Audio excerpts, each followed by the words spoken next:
It was just past midnight when I left my friend's apartment.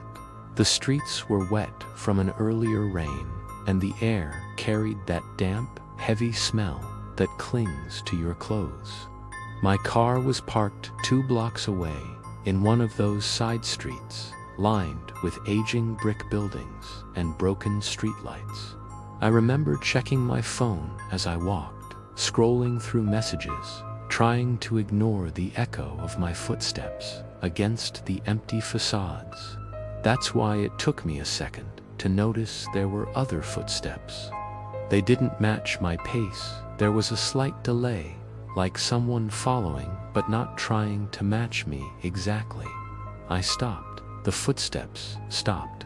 I glanced over my shoulder. The street was empty, except for the faint silhouette of a lamppost flickering on the corner. I told myself it was nothing, that the sound was just water dripping from the fire escapes. But when I turned the corner toward my car, I saw him. He was standing across the street, directly under the broken streetlight, the kind that flickers once every few seconds. The brief flashes of light made his features indistinct, but I could tell he was tall, wearing a dark jacket with the hood up. His face stayed in shadow. I pressed the unlock button on my key fob. My car's lights flashed. In that brief glow, I saw his head turn toward me. I got in quickly, locking the doors. I started the engine and pulled away, keeping my eyes forward. But as I passed the intersection, the flicker of the streetlight revealed the spot where he had been empty. 2 blocks later, I stopped at a red light. I glanced in the rearview mirror. My chest tightened. There he was, walking in the middle of the street behind me. Not running, not rushing, just walking. The light turned green, and I drove on, faster now. By the time I reached the freeway entrance, the mirror was empty again. I was halfway home when my fuel light came on. I cursed under my breath. There was only one gas station open at that hour, a self-serve place by the edge of the industrial district. The station was deserted. The single overhead light hummed faintly, casting a pale circle on the wet concrete. I got out, swiped my card, started pumping. That's when I saw the shape in the reflection of my side mirror. He was at the far edge of the lot, standing just beyond the light's reach, his jacket dripping with rain. His head was slightly tilted, like he was studying me. I froze. The pump clicked off, but I didn't move. My breathing sounded too loud in my ears. Then, in the distance, a truck roared by on the main road. When I glanced back at the mirror, he was gone. I yanked the nozzle free, jumped into the driver's seat, and peeled out. I didn't care if I spilled fuel on the ground. I reached my apartment building in record time. The lot was empty. I parked, ran to the door, and fumbled with my keys.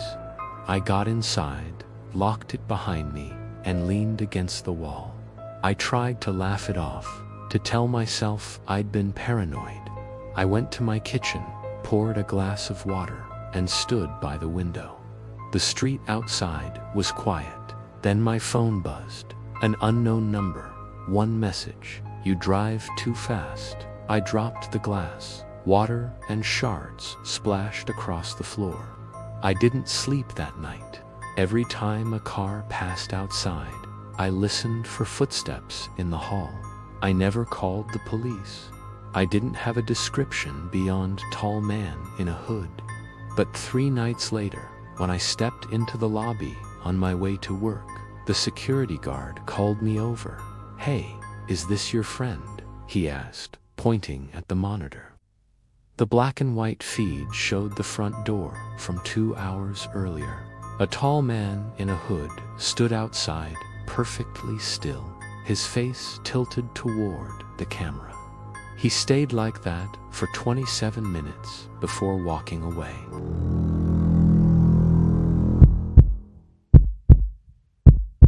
It started on a Wednesday evening. the kind of cold spring night when the wind feels sharper than it should.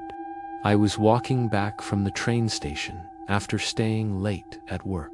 Earbuds in, but no music playing, something I'd started doing after too many late-night walks. The streets in my neighborhood weren't unsafe, but they were quiet, and the streetlights were few and far between. I took my usual shortcut down Claremont Avenue, a long stretch lined with parked cars and old warehouses. About halfway down, I heard it, footsteps, not behind me, but ahead, somewhere in the darkness, where the next light hadn't reached yet. I slowed. The sound stopped. I considered turning back, but home was only 4 blocks away. I kept moving. As I passed under the next streetlight, my eyes caught movement, a man stepping back into the shadows between 2 parked vans. I only saw the edge of him, dark coat, pale hands. He didn't move as I passed. The air felt heavier now, and I could feel my pulse in my neck. I reached into my pocket and wrapped my fingers around my phone, opening the camera app without looking down. In the reflection of the black screen, I saw him. He had stepped out from between the vans and was following me. I didn't run. Running felt like it would break whatever fragile distance existed between us. Instead, I walked faster, turning onto an even darker side street. It was a mistake. There were no lights here, just the dim glow from a few second-story windows. The sound of his footsteps followed, quickening slightly. My breath came shorter. I reached my building, fumbled for my keys. The footsteps stopped. I turned. He was there, standing under the faint light from my building's entrance, his hood up, face angled down. One hand was in his coat pocket. The other hung at his side, gloved. "Do you live here?" he asked. His voice was low, even like he was asking about the weather. I didn't answer. I slipped inside, slammed the door, and locked it. My apartment was on the 3rd floor. I took the stairs 2 at a time, heart hammering. When I reached my door, I realized my hands were shaking so hard it took 3 tries to fit the key. I double-locked it, checked the peephole. The hallway was empty. 10 minutes later, my phone buzzed. An unknown number. The message read, "3rd floor." Right, I froze. I hadn't given my number to anyone in the building. I checked the locks again, then the windows. Everything was secure. I told myself it was a prank, some random number, but then I heard its 3 slow knocks at my door. I looked through the peephole. The hallway was empty. The knocks came again, this time from the other side of the apartment, my bedroom wall. I stepped back, the sound freezing me in place. That wall was shared with the neighboring unit, which had been empty for months. I dialed the building's security number. No answer. The knocking stopped. Silence. I didn't sleep that night. Every creak of the old floorboards made me flinch.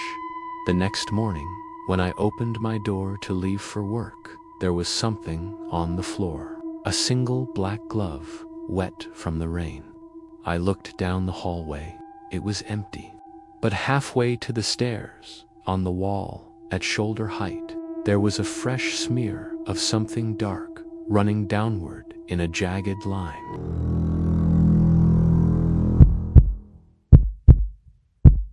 It was close to midnight when Jordan finally left his friend's apartment. Were empty, the kind of quiet that makes every sound footsteps, wind brushing leaves, the faint hum of a street lamp feel like a warning. His old sedan was parked a block away, under a flickering streetlight that seemed more dead than alive. Just a step or 2 behind, though each time he turned around, the street was deserted. Sliding into his car, Jordan locked the doors immediately. The ignition coughed before starting, headlights cutting through the empty street. He felt safer now until his rearview mirror caught something. He drove quickly, taking a back road through the woods, the fastest way home. The trees pressed close to the narrow road, their twisted branches arching overhead like claws. His radio, usually background noise, now felt like an anchor to normalcy. He turned the volume up, but static cut through the signal until it died completely. Just the hum of his tires on cracked asphalt. Halfway through the woods, his headlights flashed across something standing on the shoulder. A man, pale, thin, wearing what looked like hospital scrubs. Jordan's heart pounded, but he kept driving. When he glanced back in his mirror, the man was gone, as if he had melted into the trees. Shaken, Jordan pushed the accelerator, but after another mile, his stomach dropped. Jordan swerved, heart racing, barely avoiding him. His breath came in short gasps, palms sweaty on the wheel. He told himself it was just his imagination, exhaustion playing tricks. The road stretched endlessly now. Then his car jerked, sputtered, and rolled to a stop. Dead. Jordan cursed, twisting the key in the ignition, but the engine refused to turn. The forest seemed to close in around him, the silence louder than any sound. He reached for his phone, no signal. Something scraped along the side of his car, long, deliberate, metal against metal. Jordan froze, his eyes darting to the windows. A shadow moved just beyond the glass. Then, slowly, a face pressed against the passenger window. Pale skin, wide eyes, lips stretched into something that was not quite a smile, not quite a snarl. Jordan's scream caught in his throat. He fumbled with the ignition again, praying for the engine to roar back to life. The scraping moved around the car, circling.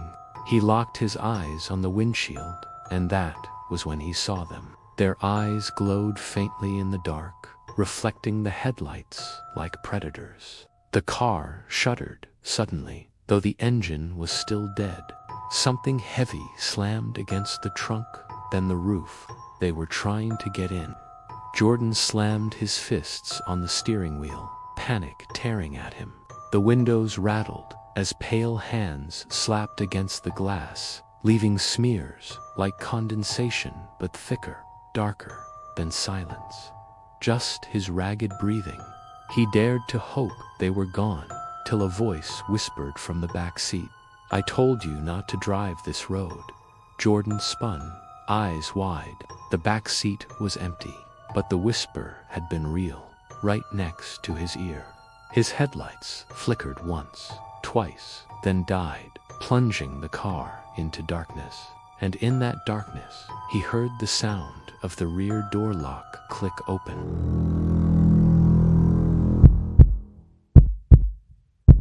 It was finals week, and the campus library had been open 24 hours a day. By the time I realized I was the last one left in the quiet study hall, it was already close to 3 a.m. Rows of fluorescent lights hummed above me, but the farthest corners of the library had already gone dark. My laptop battery was on its last 10%, so I figured it was time to pack up and leave. As I stuffed my notes into my bag, I noticed something odd. A chair at the far end of the room slowly slid back across the tile floor. The scraping sound echoed unnaturally loud in the silence. I froze, waiting for someone to stand up, but no one did. I told myself the old air vents must have pushed it, but the chair had moved at least 2 feet. That kind of movement did not happen by accident. I shoved my laptop in my backpack and zipped it quickly, suddenly aware of how exposed I was. The massive windows along the back wall reflected the fluorescent lights. But in the reflection, I swore I saw someone standing in the dark aisle between the shelves. I whipped around. The aisle was empty. Still, the unease gnawed at me. I walked toward the exit, forcing myself to move casually. My shoes squeaked on the linoleum, each step sounding like it carried for miles. When I reached the glass doors, I pulled on the handle. Locked. I pulled harder. It rattled, but would not budge. Confused, I looked for the overnight security guard, but his station at the front desk was empty. His half-finished coffee sat there, still warm. My heart began to thump harder. That was when the lights at the far end of the library flickered and went out. The hum of the fluorescents cut off with an audible click. The only lights left were the emergency exit signs glowing faint red. The silence felt suffocating. I reached for my phone to call campus security, but the screen would not turn on. Dead battery. I glanced back toward the rows of books. In the darkness between the shelves, I saw the faint outline of someone standing motionless, facing me. I called out, "Hello, who's there?" My voice cracked. No response. The shadow remained still. Gathering every shred of courage, I took a step closer. The figure shifted slightly, like it had been waiting for me to move first. Then I heard it. Soft, deliberate footsteps echoing mine, closing the distance. I broke into a run, dashing for the stairwell at the side of the building. The heavy door slammed behind me, and I started down the stairs, 2 at a time, hoping to find another exit. But halfway down, I stopped cold. The stairwell was filled with rows of stacked chairs, like someone had blocked the way. Those chairs were not there earlier. Behind me, the stairwell door opened slowly with a creak. My breath caught in my throat. I pressed myself against the wall, staring up. A figure in the doorway leaned forward, its face obscured by shadow, but I could make out a pair of glasses glinting faintly. The door closed again, softly, like whoever it was had stepped inside. I bolted upward to the second floor. The lights there were already out too. I staggered into the archives section, where glass cases displayed old yearbooks and photographs. My reflection trembled in the glass as I crouched low behind a display case, forcing myself not to breathe too loudly. That was when I heard a whisper, low and almost playful, carried across the silent floor. "I saw you studying. You study so late." It felt like ice water in my veins. Then, in the reflection of the glass case, I saw him.